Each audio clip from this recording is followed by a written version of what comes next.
I Taw Putty Tat is quite a special cartoon because this is the first time Tweety says I taw Putty Tat. And the spelling in the title is slightly different to what it eventually became, but I think that makes this pretty special. The cartoon itself is not too bad. This was released in 1947, directed by Freleng, and written by Ted Pierce. We have Mel Blanc voicing Sylvester and Tweety, and Bea Benaderet as the voice of the woman. And this woman orders a new canary from the pet shop because all of the other birds keep disappearing. We, as the viewer, clearly know that Sylvester is the reason for this.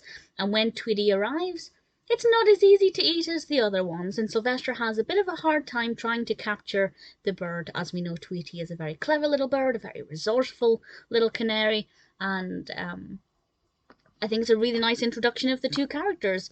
And having the meeting like this works very well because usually Sylvester is, unless he's living with Granny, Sylvester has spied Tweety somewhere. But in this case, the bird is brought to Sylvester. And I think what unfolds is quite interesting. Tweety's got a little hat on, looks absolutely adorable, and watching them interact I thought was good fun. Tweety has some good one-liners about Sylvester. Definitely a pretty decent cartoon, very well animated, and a nice introduction to I Taw Putty Tat.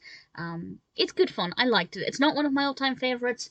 It's not the most unique. There is actually another cartoon, I think Warner Brothers, about a cat who keeps eating the birds. It's very, very similar in premise, but I can't remember the name of it. If you know which one I mean, please feel free to let me know. But either way, I Taw Putty Tat is pretty cute, and if you're a fan of Sylvester and Tweety and you haven't seen it, I'd say it's worth checking out at least once.